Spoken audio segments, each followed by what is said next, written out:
berdasarkan sejarah kelahirannya, maka pendekatan STEAM ini mestinya dibacanya STEMA, gitu ya, STEMA. Karena A-nya itu art itu lahir di masa-masa akhir, ya. Bapak Ibu, terus apa bedanya STEM dan STEAM? Tentu bedanya tadi hanya ada satu huruf, ya, ketambahan art. Tetapi ketambahan art ini punya dampak yang luar biasa, ya. Sebelum saya masuk ke sana, kita akan lihat dulu framework 21st Century Learning yang banyak diadaptasi, termasuk Indonesia mengadaptasi framework ini yang tadi sudah dijelaskan Pak Indra, tetapi sudah dalam konteks keindonesiaan tadi dijelaskan. Saya akan lihatkan framework ini dalam bentuk aslinya. Frameworknya itu seperti ini. Selama pandemi COVID-19 ini, kita dipaksa, sekolah dipaksa, guru-guru dipaksa melaksanakan yang namanya plafonnya lah, ya, melaksanakan plafonnya di sisi yang sudut kanan yang ungu, information, media, and technology skill. Ini yang sekarang guru-guru dipaksa untuk melakukan itu oleh pandemi ini. Kalau kemarin agak sulit untuk mengajak guru ke arah sana, tetapi pandemi memaksa kita untuk melakukan salah satu komponen yang ada di framework 21st Century Learning ini. Yang tadinya kita bermain di level fondasi, kita masih berkutat di seputar kurikulum, berkutat di instruction. Sekarang kita sudah mulai masuk ke professional development, learning environment. Kita masih berkutat di masalah standar-standar. Belum banyak kita menyentuh pelanginya itu. Belum banyak kita menyentuh sisi plafonnya, gitu ya. Kita masih menyentuh basic dasar. Nah, sekali lagi pandemi memaksa kita untuk menyentuh salah satu sisi itu. Di bagian tengah itu ada yang namanya learning and innovation skill. Ini sudah banyak sekali kita lakukan di berbagai pelatihan, gitu ya, yang dikenal dengan 4C-nya, walaupun di Indonesia 4C-nya ini sudah banyak terdegradasi sebenarnya. Kenapa? Di sumber aslinya nanti akan saya lihatkan setelah ini satu komponennya yang sebenarnya agak sedikit mendegradasi 4C itu sendiri, gitu ya. Learning and innovation skill. Ini yang nanti arahnya ke STEM itu salah satunya. Ya, mengapa pendekatan pembelajaran harus ke STEM atau ke STEAM, gitu ya? Karena learning and innovation skill ini. Kalau kita lihat, ini nanti banyak teori saya lewati, yang saya fokus ke sini. Di dalam 4C, di framework aslinya, bunyinya itu seperti ini. Learning and innovation skill itu terdiri dari creativity and innovation. Itu pasangan utuh, bukan berdiri sendiri, gitu ya. Kemudian ada critical thinking and problem solving. Ini juga pasangan. Ada communication, ada collaboration. Ini yang kita kenal dengan 4C. Tetapi di Indonesia, innovation-nya ini hilang kebanyakan. Yang muncul di banyak literatur 4C itu kita identifikasi sebagai creativity, critical thinking, communication, collaboration. Problem solving itu sepertinya makhluk berdiri sendiri. Innovation itu makhluk berdiri sendiri. Sepertinya seperti itu yang terjadi di kita. Padahal di framework aslinya ini adalah satu kesatuan. Nah, ini yang perlu jadi catatan kita. Karena ini sumber yang dikutip oleh banyak pihak di Indonesia itu adalah ini. Tetapi sampai di kita memang ada sedikit gradasi, ya. Kemudian ada literasi yang selalu kita dilatihkan juga. Bahkan kalau di framework ini literasi ini begitu banyak muncul. Information literacy, media literacy, ICT literacy. Tadi di awal itu ada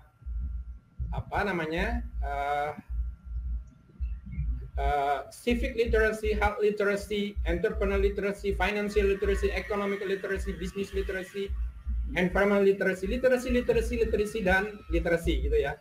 Apa itu sebenarnya? Jadi literasi itu adalah cakap gitu ya. Cakap, kecakapan. Saya akan masuk sedikit di sini. Ini adalah standar ISTA standar yang harus dimiliki siswa abad 21. Di sini tidak kita lihat, ini tahun 2016, ISTA ini membernya banyak dari seluruh negara ada gitu ya. Acara tahunannya itu melibatkan ratusan ribu guru, pendidik, dosen di seluruh dunia gitu ya. Tidak ada muncul di sini secara eksplisit itu literasi. Tetapi sebenarnya di sana ada kreatif komunikator. Siswa abad 21 itu dituntut kreatif komunikator. Untuk bisa kreatif komunikator, dia harus menguasai yang namanya literasi. Nanti besok itu ada pembahasan tersendiri masalah literasi ini. Nah, ketika siswa dituntut kreatif komunikator, tentu guru juga punya standar. Ini ada standar internasional dari ISTA yang ditetapkan. Bahwa inilah standar guru. Guru harus seorang kolaborator. Gitu ya. Ketika dia sudah terbiasa kolaborasi, artinya dia sudah terbiasa berkomunikasi juga di situ. Artinya literasinya juga sudah cukup mapan, gitu ya. Dan seterusnya dan seterusnya. Saya langsung lewati karena tadi secara teoritis, secara ini sudah banyak disinggung sebelumnya. Oke. STEM atau STEAM, gitu ya. Didasarkan pada pemahaman bahwa inovasi sering ditemukan tatkala mata pelajaran yang berbeda itu bersinggungan, gitu ya. Ada mata pelajaran yang berbeda, ada lingkup materi yang berbeda itu saling bersinggungan. Tatkala itulah inovasi itu akan muncul. Dan ini mendorong untuk berpikir dalam rentang perspektif yang lebih luas ketika memecahkan masalah yang mengarah pada fleksibilitas, pemikiran kritis, kreativitas, komunikasi, dan kolaborasi. STEM ini sendiri seperti yang dikatakan Pak Indra tadi, atau STEAM merupakan metode interdisipliner yang bertujuan membantu siswa mengembangkan keterampilan yang dapat ditransfer, belajar lintas mata pelajaran melalui eksperimen, trial and error bahkan, serta kreativitas. Oke, saya lewatkan. STEAM itu memperhatikan 4 hal ini, ya. STEAM adalah sebuah pendekatan pembelajaran terpadu, tematik, integratif. Mungkin di SD ada tematik gitu ya. Tetapi kalau dilihat kedalamannya memang belum terlalu dalam karena masih di level SD. Kurang integratif juga kadang kalau dilihat materi-materinya. Nah, dengan dirancang, dengan melibatkan banyak standar, banyak model, penilaian, desain, implementasi lintas bidang dan mata pelajaran. Kemudian juga ini masih tahap awal ya. Ketika kita berbicara masih tahap awal, kita sering mengkotak-kotakan minimal 2 atau lebih bidang dari sains, teknologi, rekayasa, ilmu teknik itu, matematika, dan seni. Ini yang membuat STEM sebelumnya ini agak sulit. Kenapa? Seolah-olah STEM itu milik orang-orangnya MIPA, eksak. Padahal di STEAM itu sudah tidak lagi gitu ya. Model inquiry, kolaborasi, penekanan pembelajaran berbasis proses, itu inti dari pendekatan STEAM itu sendiri. Dan memanfaatkan dengan meningkatkan kemampuan seni itu sendiri sangat penting untuk menginisiasi STEM yang otentik. Saya lewatkan, saya langsung ke contoh. Silahkan nanti ini dibaca saja ketika di-share. Oke, sebelum saya lanjut, STEAM dalam ilmu sosial. Kalau tadi kita mungkin banyak berbicara tentang ilmu-ilmu eksak gitu ya. Masuknya art, masuknya seni menjadi STEAM ini berdampak luar biasa gitu ya. Dampaknya sangat luar biasa. Saya ambil contoh. Kekurangan air layak minum di banyak wilayah di Indonesia bahkan di dunia membutuhkan pemikiran dan solusi yang inovatif. Ini adalah permasalahan sosial yang bisa diangkat, dibawa, masuk ke dalam STEAM. Contoh lain, banyak korban tsunami nih Pak John Abi dari Aceh, banyak korban tsunami Aceh tahun 2004. membutuhkan solusi yang inovatif untuk early warning system. Ya. Ini sebenarnya masalah sosial yang bisa diangkat menjadi dalam pembelajaran STEM itu sendiri. Jadi sekali lagi STEM itu bukan dominasi eksak gitu ya. Bahkan banyak masalah sosial itu berangkat dari masalah sosial sebenarnya. Apa-apa yang tercipta itu banyak berangkat dari masalah sosial. Kondisi sosial para pemulung dan anak jalanan yang juga membutuhkan solusi inovatif dan manusiawi. Tambang dan pesut mahakam, kebetulan kami di Kaltim itu ada pesut mahakam yang sudah sangat langka sekali ditemui di pesisir mahakam. Kenapa? Karena ada tambang yang seliweran, ada ponton yang seliweran. Ini masalah sosial. Tapi dengan masalah sosial ini bisa diangkat untuk masuk lebih dalam ke STEM itu sendiri, gitu ya. Napak tilas perjuangan Panglima Besar Jenderal Sudirman ini kalau kita berbicara orang-orang sejarah, apa tidak bisa dijadikan sebuah pembelajaran dengan pendekatan STEM? Sangat bisa, gitu ya, sangat bisa. Pembelajaran berbasis masalah adalah cara ideal untuk meningkatkan relevansi STEM dalam ilmu-ilmu sosial. Syukur kalau bisa lebih naik satu tingkat ketika pembelajarannya sudah berbasis project, ya, seperti yang disampaikan Pak John tadi. Ini langkahnya saya lewati saja. Fokus, silahkan dibaca nanti apa itu fokus. Sekali lagi, jangan sampai langkah ini membuat guru terbelenggu. Jangan sampai sintak-sintak ini membuat guru terbelenggu untuk mengembangkan proses pembelajaran pendekatan STEM itu sendiri, gitu ya. Silahkan nanti dibaca sendiri. Saya akan langsung ke contoh. Bapak Ibu, sekarang anggaplah saya seorang guru yang sedang mengajar di kelas. Bapak Ibu sekarang adalah siswa-siswi saya. Kita coba interaktif sedikit saja. Sekarang ketika ini saya tampilkan di layar, saya ngajar di depan siswa. Anak-anak, coba amati 2 buah surat yang ada di depan kalian. Yang saya tayangkan di slide di depan. Kalian amati. Mereka akan mengamati surat ini. Kira-kira kalau tampilannya semacam ini saya sekarang sedang mengajar mata pelajaran apa? Mungkin ada di komen, silahkan kasih komentar. Mungkin 20 detik. Kira-kira ini saya mau mengajar mata pelajaran apa sekarang kalau saya menampilkan ini di depan siswa? Ya. Ini yang di kiri super semar. Yang di tengah, di kanannya juga surat super semar. Sama-sama surat perintah 11 Maret. Ada 2 versi.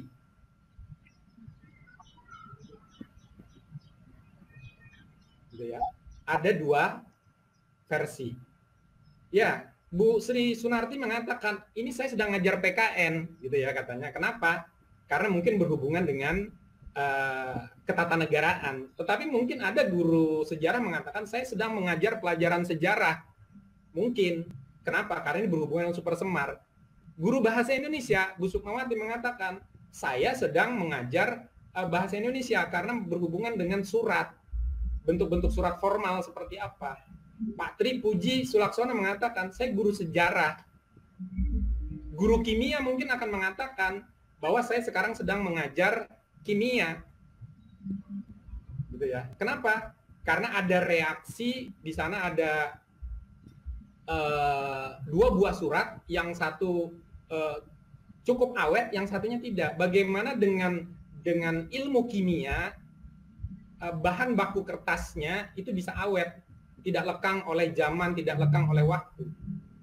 Guru informatika atau guru TIK bisa saja ini adalah pelajaran TIK. Kenapa? Karena ini adalah rekayasa image, bagaimana foto-foto yang rusak ini bisa direproduksi kembali menjadi sebuah dokumen orisinil yang asli, yang nyata. Jadi akan banyak sekali terlibat mata pelajaran di sini.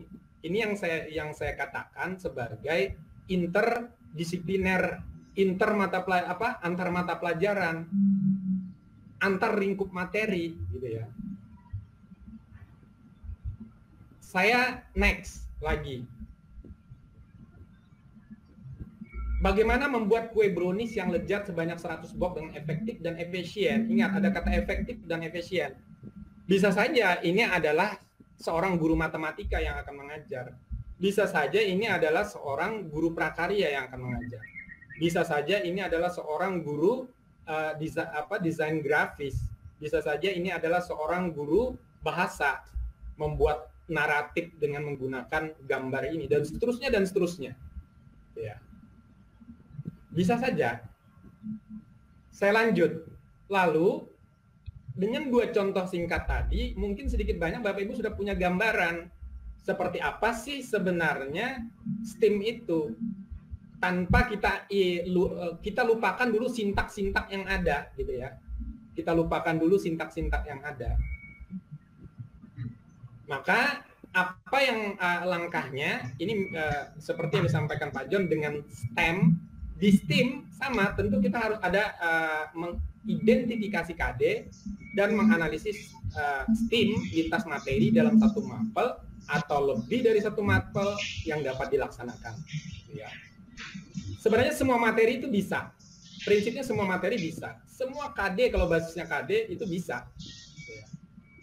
Tinggal kita belum menemukan ide saja sebenarnya. Ya. Kemudian menentukan topik yang sesuai dengan KD. Ya. Baru kemudian kita mengembangkan indikator pencapaian kompetensinya. Ini sudah saya adaptasi ke Indonesiaannya, ya, pengembangan RPP. Oke, contoh selanjutnya di gambar ini ada 5 buah gambar. Saya sekarang sedang mengajar. Anak-anak, perhatikan, amati 5 buah gambar tersebut. Coba kalian rangkai dalam satu kalimat ke-5 buah gambar tersebut. Misalnya saya seperti itu, mengatakan dengan anak-anak. Tentu Bapak Ibu akan mengatakan bahwa sekarang saya mengajar bahasa Indonesia atau bahasa Inggris. Kenapa? Saya disuruh peserta didik diminta untuk merangkai, mengamati dan merangkai ini menjadi sebuah kalimat. Dari 5 gambar menjadi kalimat. Dari gambar menjadi teks. Gitu ya. Ya. Ada pohon pisang yang ditanam. Ini adalah masalah sosial. Ini masalah sosial. Distribusi sembako ini guru ekonomi. Kenapa? Di sana ada truk-truk pengangkut sembako yang terhalang oleh jalan sehingga distribusi barang akan terpengaruh, permintaan penawaran juga akan berpengaruh, dan seterusnya dan seterusnya. Akan sangat memancing imajinasi siswa, gitu ya. Ada lilin di sana, gitu. Ada pengaspalan jalan. Lalu ketika ditanya, sekarang saya mau mengajar mata pelajaran apa? Bisa saja saya mengajar mata pelajaran tertentu, gitu ya. Ini kira-kira saya ngajar mata pelajaran apa? Jadi bisa saya katakan sekarang sebenarnya saya mau mengajar mata pelajaran kimia. Ya, kenapa? Karena ini berbicara tentang aspal sebenarnya. Semua foto ini berbicara tentang aspal, berbicara tentang minyak bumi sebenarnya. Lilin itu adalah bentuk turunan kesekian dalam bentuk parafin yang diproduksi menjadi lilin. Aspal itu turunan terakhir dari minyak bumi, ampasnya minyak bumi yang kita kenal sebagai aspal. Dalam destilasi bertingkat, ini yang kita pahami di pelajaran kimia.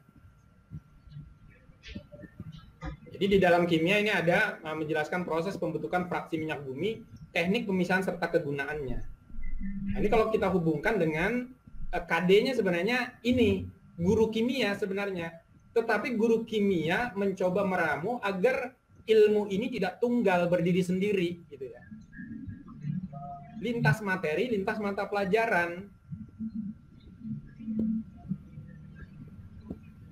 Jadi ada proses pembentukan fraksi minyak bumi, teknik pemisahan, kegunaannya, bla bla bla dan terusnya.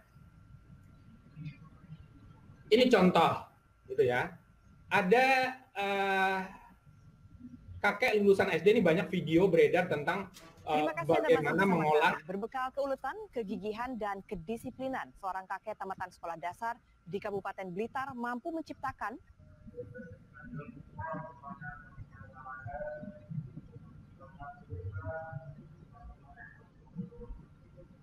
ya. Produksi jadi dari penghasil BBM ini diawali dengan memilah limbah kantong plastik dan dijemur hingga kering. Sampah plastik kemudian dimasukkan dalam lubang produksi, ditutup rapat kemudian dibakar dengan suhu hingga 200 derajat Celcius. Setelah 4 jam, mesin berpori ciptaan warga Karangan Kecamatan Wulingi, Kabupaten Blitar ini mampu menghasilkan 3 jenis BBM berbeda yang siap digunakan. Awalnya, BBM hasil olahan ini dipasarkan Muryani untuk mesin bajak petani dan pengguna sepeda motor di sekitar Blitar. Harganya yang lebih murah dari harga BBM umumnya membuat premium. Oke, banyak video sekali beredar, tentang bagaimana mengolah limbah plastik menjadi premium, gitu ya. Nah, ternyata saya juga bukan mengajar mata pelajaran kimia tadi rencananya, tetapi saya mengajar mata pelajaran informatika. Di dalam mata pelajaran informatika ada yang namanya notasi algoritma. Jadi dari situ saya akan mengatakan bagaimana sebuah notasi algoritma yang tepat untuk menggambarkan proses tersebut di atas. Ini yang saya bawa ke arah sana. Jadi saya bukan mengajar kimianya ternyata. Jadi ada guru informatika juga ternyata di sini, gitu ya. Oke, saya lanjut. Kalau tadi kita pancing lagi siswa, kalau tadi bahan bakunya plastik bisa dijadikan plastik yang bukan cair, padat ya plastik, bisa dijadikan bahan bakar, gitu ya, bahan bakar BBM premium, gitu ya. Bagaimana kalau limbah plastik itu diganti menjadi oli bekas? Oli ini kan cair, oli ini salah satu turunan dari fraksi minyak bumi. Ini juga akan kembali menarik perhatian sebenarnya. Ya, di situ stemnya semakin tampak. Critical thinking-nya luar biasa. Inovasi juga akan muncul. Jadi, saya lanjutkan lagi. Dengan video yang sama tadi, jika bahan plastik pada video tersebut diubah menjadi limbah oli bekas, gitu ya, yang Anda beli karena oli bekas ini dijual umum, bukan dijual, artinya bisa diperoleh secara gratis kadang. Kita asumsikan kita beli dengan tukang bengkel, dengan orang-orang bengkel gitu ya. Dengan harga misalnya Rp1.000 per liter, berapakah estimasi break-even point usaha Anda dengan harga jual Rp10.000 per kilo? Kita masak kembali sampai menghasilkan ampas, yakni aspal, gitu ya. Ini juga semakin membuat mata pelajaran ini semakin integratif dengan banyak mata pelajaran lain. Disitulah kebermanfaatan ilmu itu nantinya yang dikatakan Pak Indra tadi, tidak bisa berdiri sendiri, matematika sendiri, ini sendiri, sehingga ketika siswa turun ke masyarakat, dia tidak bisa memanfaatkan ilmu yang dia dapat. Implementasi di lapangannya itu seperti apa. Contoh lain yang terakhir sebelum saya akhiri, ini adalah sebuah pantun. Bapak Ibu mungkin ketika saya tampilkan ini, saya mau mengajar ini, Bapak Ibu mungkin bisa saja mengatakan saya ini guru bahasa Indonesia, gitu ya. Anak-anak, coba simak pantun berikut. Ada 2 buah pantun. Coba Ani, kamu baca pantun yang pertama. Budi, coba kamu baca pantun yang kedua. Coba kalian amati di kedua pantun ini. Apa kira-kira yang menjadi perbedaan atau persamaannya? Bagaimana sih sebenarnya langkah-langkah menyusun atau membuat sebuah pantun? Terdiri dari apakah ini dan seterusnya secara teoritisnya? Ini luar biasa kalau ini bisa dikembangkan lagi lebih lanjut. Kenapa? Karena ini tidak hanya mengukur kemampuan membuat pantunnya, tetapi literasi seorang peserta didik akan diuji di sini. Kemampuan dia berkomunikasi juga akan diuji di sini. Gitu ya. Bahkan ketika ini dikembangkan, coba kita sebut, ikan sepat, ikan gabus, lebih cepat, lebih bagus gitu ya. Kalau kita lihat pola, ini akan membentuk sebuah pola. Ada 2 sampiran, ada 2 isi. Di setiap sampiran atau isi itu selalu ujungnya dengan pola AB-AB. Gitu ya. Pada umumnya berpola AB-AB. Nah, ini sebenarnya saya bukan akan mengajar mata pelajaran bahasa Indonesia. Saya coba mengajar mata pelajaran karena saya basisnya informatika. Ini saya akan mengajar informatika. Kenapa? Di informatika itu ada yang namanya computational thinking. Berpikir komputasi yang salah satu langkahnya itu, salah satu tahapannya ada mengenai pola, gitu ya. Dari pola ini kita akan ujungnya nanti akan, kalau memang mau dibawa lebih lanjut, bisa berbentuk sebuah produk aplikasi. Bagaimana bisa menciptakan sebuah aplikasi yang akan ketika kita mengetik misalnya 2 buah sampiran, otomatis akan menghasilkan 2 buah isi. Sehingga ketika kita mau membuat pantun, cukup buat sampirannya saja, 2 isi otomatis akan dibuatkan. Kenapa? Minimal alternatifnya akan dibuatkan. Karena ada pola tadi, dia akan mencari ilin. Tentu di isi berikutnya itu lin minimal harus muncul, atau in minimal harus muncul, atau n minimal harus muncul. Begitu juga yang merah, erah, cerah akan dicarikan. Akhirnya apa? Ini tidak hanya melatih bahasa Indonesianya saja, ilmu bahasanya, literasinya, komunikasinya, tetapi ini juga akan masuk ke tahapan rekayasa, engineering-nya ada di sana. Jadi sekali lagi, bisa berangkat dari ilmu-ilmu sosial, bisa berangkat dari semua disiplin ilmu.